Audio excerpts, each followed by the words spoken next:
Hello students, welcome to my YouTube channel. देखिए students, आज हम क्वेश्चन नंबर 15 और 16 इस एक्सरसाइज को फिनिश करेंगे। एक्सरसाइज 8.1 कर रहे हैं हम, रेट ऑफ चेंज। अब यहां पे बात करें तो क्वेश्चन क्या कहता है, the radius of a cylinder is increasing. Increase कर रही है रेडियस किसकी, एक सिलेंडर की, at the rate of 2 centimetre पर सेकेंड। किस रेट से इंक्रीज कर रही है वो, 2 सेंटीमीटर पर सेकेंड की रेट से इंक्रीज कर रही है। And it's altitude is decreasing, और उसकी जो एल्टीट्यूड है, वो जो हाइट है, वो डिक्रीज कर रही है एट द रेट ऑफ, किस रेट से, 3 सेंटीमीटर पर सेकेंड के रेट से। Find the rate of change of volume. हमें क्या फाइंड आउट करना है, rate of change of volume find out करना है। वॉल्यूम में क्या चेंज आया वो हमें फाइंड आउट करना है। कब, जब रेडियस 3 सेंटीमीटर हो और एल्टीट्यूड 5 सेंटीमीटर हो। ठीक है, तो बात यहां एक सिलेंडर की हो रही है। मान लो ये एक सिलेंडर है, ठीक है। अब इसकी बात करें तो इसकी रेडियस अगर हम आर मान लें, इसकी रेडियस आर मान लें और हाइट को एच से डिनोट कर लें, तो हम लेट कर लेते हैं, लेट रेडियस ऑफ सिलेंडर जो है, radius of cylinder is equal to r. और किस में है, सब यूनिट सेंटीमीटर में है तो सेंटीमीटर लिख लेते हैं। और जो हाइट है, हाइट कह दें या एल्टीट्यूड कह दें आप, एल्टीट्यूड, ठीक है, वो कितना है अपना, h सेंटीमीटर। क्लियर भाई। अब यहां पे इसने क्या गिवन है अपने को, रेडियस जो है सिलेंडर की इंक्रीज करती है, यानी कि dr बाई dt गिवन है कितना, 2 सेंटीमीटर पर सेकेंड। क्लियर भाई। आगे कहता है और एल्टीट्यूड जो है वो डिक्रीज करती है, यानी कि dh बाई dt गिवन है, और इसने में क्या हट के आया है, यहां डिक्रीज करती है। एल्टीट्यूड क्या कर रही है, डिक्रीज, तो यानी कि माइनस साइन लगा लेंगे। ठीक है, 3 सेंटीमीटर पर सेकेंड डिक्रीजिंग होगा तो हम क्या कर लेंगे, माइनस साइन लगा लेंगे। इसका मतलब क्या है, टाइम के अकॉर्डिंग टाइम बढ़ रहा है, जैसे जैसे टाइम जा रहा है हाइट क्या हो रही है, कम हो रही है। ठीक है, तो क्या आएगी ये क्वांटिटी नेगेटिव में। क्लियर भाई। अब यहां पे बात करें आगे तो कहता है find the rate of change of volume. Volume में चेंज बताना है हमने। कब, जब रेडियस इसकी 3 सेंटीमीटर हो और एल्टीट्यूड जो है वो 5 सेंटीमीटर हो, तब हमने बताना है। क्लियर है, बात वॉल्यूम की हो रही है। तो देखो वॉल्यूम क्या होता है सिलेंडर का, वॉल्यूम ऑफ सिलेंडर की अगर हम बात करें तो V से डिनोट कर लेते हैं, पाई आर स्क्वायर एच हो जाएगा भाई वॉल्यूम। अगर आर रेडियस है और एच हाइट है तो पाई आर स्क्वायर एच हो जाएगा। तो अब यहां पे देखो, यहां पे क्या कर ले हम, V is equal to pi r square h है, पाई आर स्क्वायर एच। इसको डिफरेंशिएट करेंगे हम किसके रिस्पेक्ट में, टाइम के रिस्पेक्ट में। ठीक है ना, किसके रिस्पेक्ट में करेंगे भाई, टाइम के रिस्पेक्ट में, क्योंकि हमें डीवी बाई डी टी चाहिए ना फाइनली। तो कब, जब R3 और H इतना 5 सेंटीमीटर हो तो इसको V is equal to r pi r square h. इसके बाद मैं यहां पे कर रहा हूं भाई, ठीक है, तो इसको डिफरेंशिएट कर दें, differentiate both side with respect to t, both side with respect to t करो, तो इधर क्या हो जाएगा, dv by d t is equal to pi. अब देखो पाई को तो साइड में लगा ले, आर और एच क्या है, वेरिएबल है, तो इस पे u इंटू वी रूल लगेगा। तो r square as it is, h का क्या हो जाएगा, d h by d t, plus अब की बार एच एज इट इज, और आर स्क्वायर का करेंगे डिफरेंशिएशन, तो पहले 2r लिखेंगे, फिर r का D r by d T लिखेंगे। क्लियर भाई। अब हम क्या करें, इनकी वैल्यू रख देते हैं। देखो हमारे पास d h by d t और d r by d t की वैल्यू है ना, ये रही, तो ये रख दे अब इसमें। तो पाई आर स्क्वायर इंटू, यहां पे D h by d T कितना है, -3, तो into -3 plus 2RH into D r by d T, कितना है D r by d T, 2 है, तो इंटू 2 लिख देता हूं।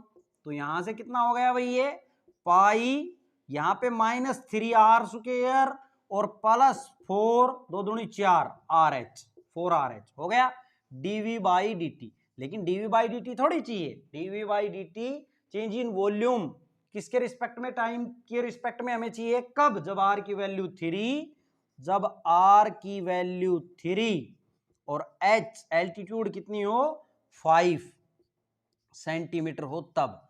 तो रख दो भाई, जहां आर और एच दिख रहा है वहां ये वैल्यू रख देंगे। तो ये पाई यहां क्या आ जाएगा -3r² यानी कि 3 का स्क्वायर प्लस 4r की वैल्यू कितनी 3, एच कितना 5। तो यहां से कितना हो जाएगा, ये पाई बाहर चल रहा है, ये 3 3 9 और ये 27 और ये कितना 5 चौक 20 और 20 दिए 60। तो ये कितना हो जाएगा भाई, यहां से 6 3 यहां से आएगा और यहाँ 5 3 यहां से आ जाएगा, 33 पाई आ जाएगा। कितना आएगा 33 पाई आ जाएगा। क्लियर है। और बात हो रही है वॉल्यूम की, तो सेंटीमीटर क्यूब पर सेकंड, ये क्या हो जाएगी, इसकी यूनिट हो जाएगी भाई। ये है आपका क्वेश्चन नंबर 15, आप नोट डाउन कर लेंगे। ये है क्वेश्चन नंबर 15। अब क्वेश्चन नंबर 16 देखेंगे भाई। देखिए ये लास्ट क्वेश्चन है इस एक्सरसाइज का, हम लेटेस्ट बुक से आपको पढ़ा रहे हैं। कहता है water is dripped out from A conical funnel. पानी जो है वो क्या हो रहा है भाई, बाहर आ रहा है। कहां से, एक कोनिकल फनल है उससे, at a uniform rate of 4 centimetre cube per second. किस रेट से बाहर आ रहा है, 4 सेंटीमीटर क्यूब पर सेकेंड की रेट से बाहर आ रहा है। इसका मतलब देखो ये यूनिट से भी पता चल रहा है, उसका वॉल्यूम क्या हो रहा है, कम हो रहा है ना, बाहर आ रहा है। ये क्या है, वॉल्यूम कम हो रहा है, वो दिया हुआ है, यानी कि dV/dt गिवन है अपने को।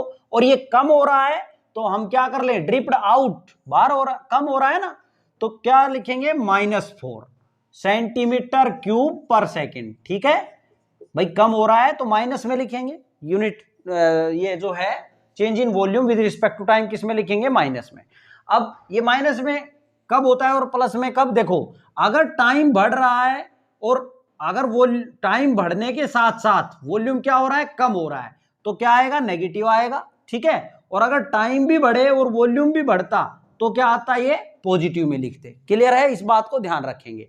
अब यहां पे आगे क्या कहता है, थ्रो ए टिनी होल, किससे बाहर निकल रहा है भाई, वो एक छोटा छिद्र है उससे, एट द वर्टेक्स, और वो कहां पे है छिद्र, वर्टेक्स पे है, इन द बॉटम, बॉटम में। देखो अगर हम बात करें इसके फिगर की, तो एक कोनिकल फनल में बना लेता हूं।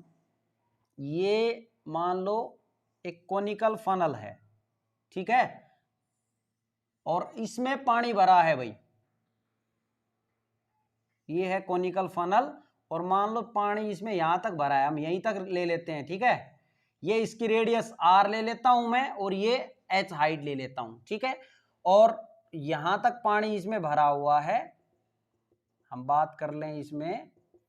अब यहां ये बात कह रहा है कि इसमें एक होल है ना, और वो कहां पे है, at the vertex in the bottom, vertex पे कहां पे, बॉटम में नीचे, यहां है होल, यहां से क्या हो रहा है, पानी बाहर निकल रहा है, तो वॉल्यूम तो कम होगा, ये पानी कम होगा। अब आगे क्या कहा है, कहता है कि when the slant height of the water is 3 centimetre, जब उसकी स्लैंट हाइट, अब स्लैंट हाइट क्या होती है, कोण की, ये वाली ही तो होती है स्लैंट हाइट, मान लो मैंने L से डिनोट कर लिया इसको।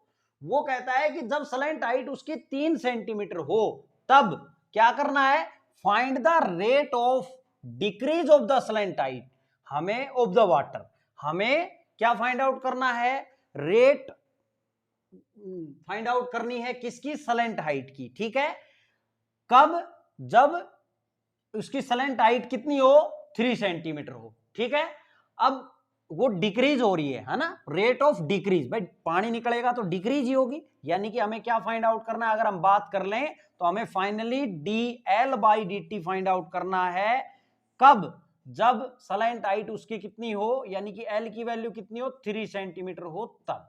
क्लियर है, और इसमें यह भी गिवन है, गिवन दैट वर्टिकल एंगल जो है फनल का वो कितना है, 120 डिग्री, यानी कि ये जो पूरा एंगल है ना, जहां ये कह रहा था कि यहां से पानी निकल रहा है, ये जो एंगल है पूरा वो 120 डिग्री है भाई, कितना है, 120 डिग्री।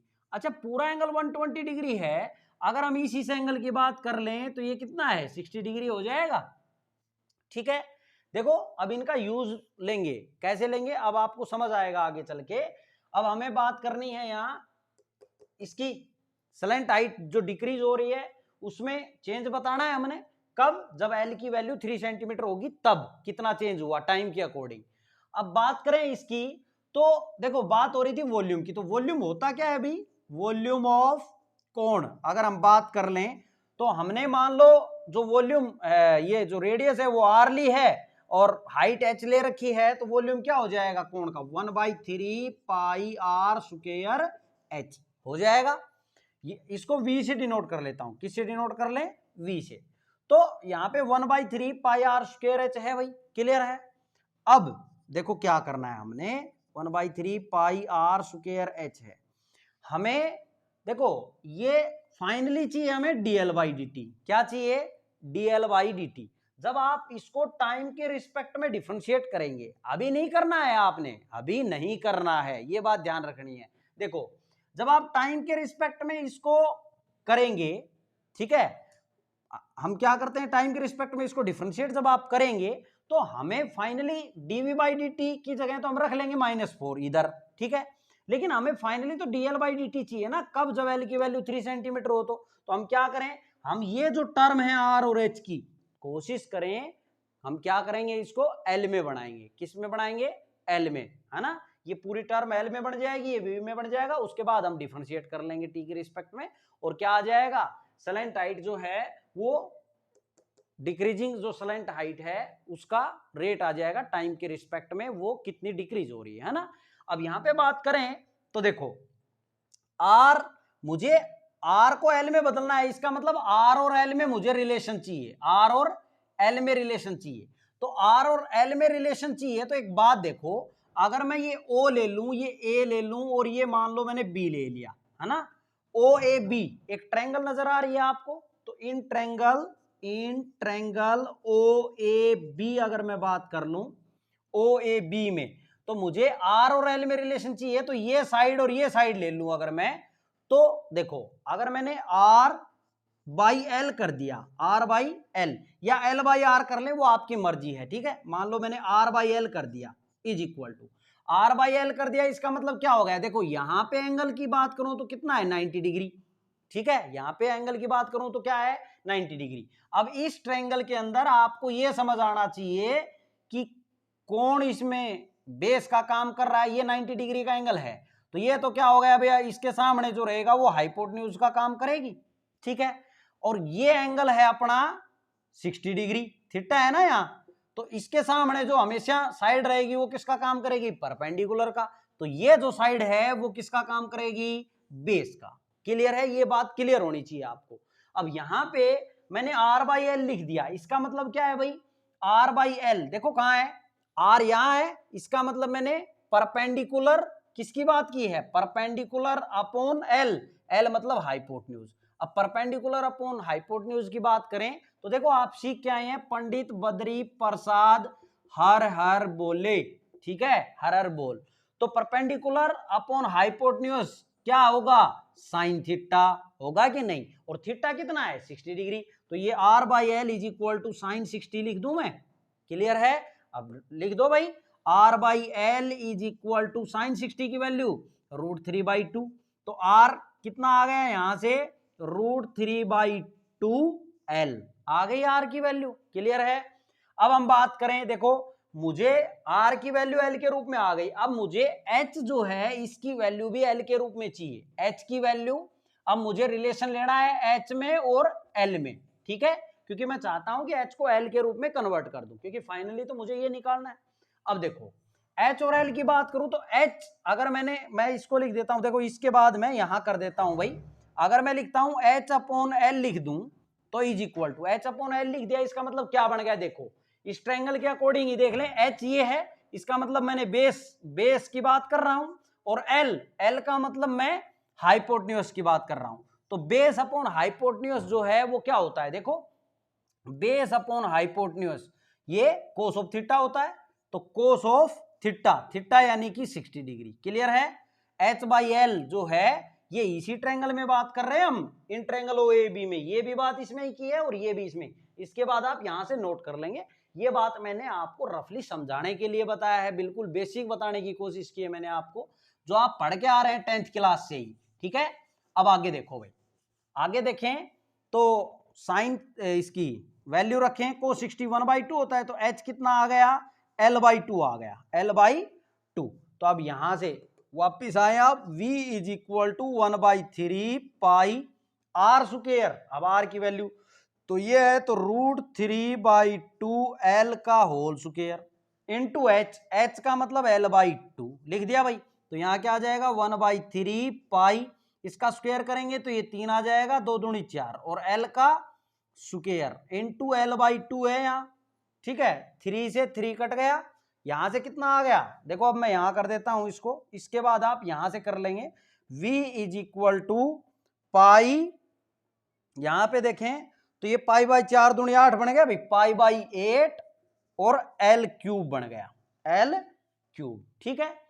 अब हम इसको कर देते हैं टाइम के रिस्पेक्ट में डिफरेंशिएट, तो differentiate with respect to time, differentiate with respect to time, तभी तो चेंज आएगा टाइम के रिस्पेक्ट में, बोथ साइड्स। तो देखें यहां क्या हो जाएगा, dv/dt इज इक्वल टू पाई/8 कॉन्स्टेंट है, l³, इसका क्या करेंगे, 3l स्क्वायर लिखेंगे पहले, भाई वेरिएबल है ना, l जीरो थोड़ी हो जाएगा डिफरेंशिएशन, तो 3l स्क्वायर, फिर dl/dt लिखेंगे, ठीक है, आ गया ना dl/dt, यही तो चाहिए। dv/dt की वैल्यू है हमारे पास, तो अब रख देंगे इसमें, तो यहां कितना, -4 इज इक्वल टू ये 3 पाई/8 l स्क्वायर dl/dt, तो यहां से कितना हो जाएगा, ये माइनस का 32 इसको इधर ले आए, अपॉन 3 पाई और l स्क्वायर नीचे आ गया, ये किसके इक्वल हो गया, dl/dt के इक्वल हो गया। तो मुझे dl/dt कब चाहिए, जब l की वैल्यू 3 सेंटीमीटर हो, l की वैल्यू 3 सेंटीमीटर हो, तो लिखो भाई, तो ये कितना हो जाएगा, -32 अपॉन 3 पाई, और l का मतलब 3, तो यहाँ पे 3 रखेंगे, 3 का स्क्वायर, तो ये कितना हो गया, -32 अपॉन 3 3 9 और 9 27 पाई। देखो यहाँ नेगेटिव में आया है, अब इसकी यूनिट की अगर बात कर लें तो l स्लैंट हाइट है, सब सेंटीमीटर में है, तो सेंटीमीटर पर सेकंड आ जाएगी। अब नेगेटिव में आई है, इसका मतलब क्या समझे आप, कि इसकी स्लैंट हाइट डिक्रीज कर रही है, ठीक है।